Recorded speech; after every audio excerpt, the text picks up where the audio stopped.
So now we have our IR proximity sensor. So we have constructed the sensor. We know how this sensor works. We need to see how to drive a motor. So we'll first try to drive a motor with a transistor. So this here is a battery operated motor. This is the shaft of the motor. There will be two wires from the motor.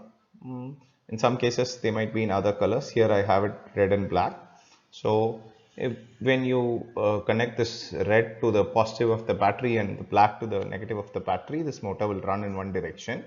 And if you swap this, like if you connect the black to the positive of the battery and red to the negative of the battery, it will run in another direction. That's how the motor works. Okay. Now we cannot directly drive a motor from the output of our op amp. So we will need a transistor to drive the motor.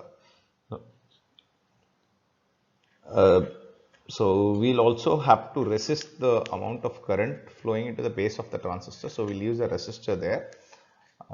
Yeah, usually black, so you can do that. Okay, let's go ahead. So we have a transistor and we have a resistor. And what we are going to do is the same sensor circuitry we have. So we're gonna see, can we drive the motors when the sensor is triggered. So to do this, so we're placing the transistor here. So you can see we have a resistor going onto the base of the transistor, the middle pin of the transistor. So you can see it more clearly here. So the middle pin of the transistor has a resistor, and the resistor is getting an input which is nothing but from the output of the op amp. The output of the op amp is going to the resistor to the base of the transistor, and then we can connect the motor. You can see the black wire from the motor is going on to the third pin of the transistor, which is the output, and the red is going to the 9-volt rail here. Okay, this is going to the third pin of the transistor. Finally, the first pin of the transistor, we can connect it to ground here. So we have the transistor, the middle pin, the base is connected to the output of the op amp, the first pin of the op amp. You can see from the first pin of the op amp we have a wire and then a resistor from the wire to the base. Next we have the motor, which is connected to the one end of the motor is connected to the third pin of the transistor. The other end of the motor is connected to the 9-volt supply here, the top, not the 5-volt, 9-volt supply. And then we have the first pin of the transistor going on to the ground. So let's see how this works.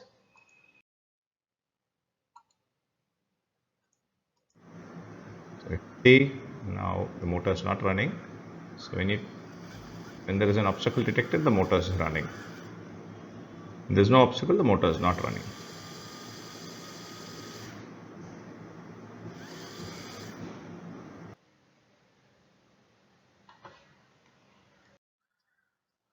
Next, we are going to use an IC called the ULN 2003 to drive our motors. But let's understand why we need this IC. So we use a transistor to drive the motor. Now, normally motors take a lot of current. We have to drive two motors. So a transistor, though we were able to drive the motor, does not provide sufficient current for the motor to run on a continued basis. So there is a configuration of transistors called the Darlington transistor pair, where you can see there is one transistor here which is feeding on to, which is triggering another transistor, which is where the load will be connected. So this means that it can handle more current.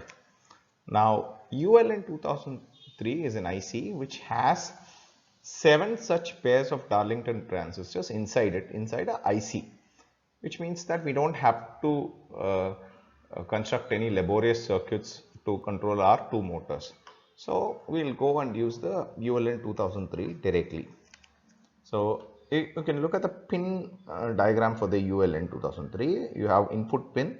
So anytime we give a supply here, if there is a 5-volt logic here, 5-volt supply coming in, then the output, corresponding output on the other side, pin 16, and pin 1 is triggered, pin 16 will activate an output and a motor will run. So a motor will have to be connected between pin 16 and pin 9. So it will have to be connected between pin 16 and pin 9 for it to work. And on this side, Pin 9 will be connected to supply. Pin 9 will be connected to 9 volt. So one end of the motor will be here, the other end of the motor will be connected to 9 volt, similar to how we did with the transistor. And this will be connected to pin 8 will be connected to the ground. So the top pin will be the input and the corresponding top pin on the right side will be the output. The bottommost right pin of the ULN will be the supply pin where we will give 9 volt supply, not 5 volt. And the bottom left pin will be a ground pin. So let's see how to connect this. So we have placed the ULN IC here. The top pin is here, the top notch is here. So this is pin number 1. So you can see what we have done is taken the output from the op amp and connected to pin 1. This is the output from the op amp coming and going to pin 1. And we have connected, we have taken what to say 9 volt supply. The motor is connected to one end of the motor is connected to the 9 volt supply. The other end of the motor is connected to the first pin. Sorry, the first pin on the right side, that is the 16th pin of the ULN, and the ULN is getting power. You can see from here it's going to the 9 volt power. The ULN is powered with a 9 volt source, and then the ground pin of the ULN is connected to our ground. So let's see how this works.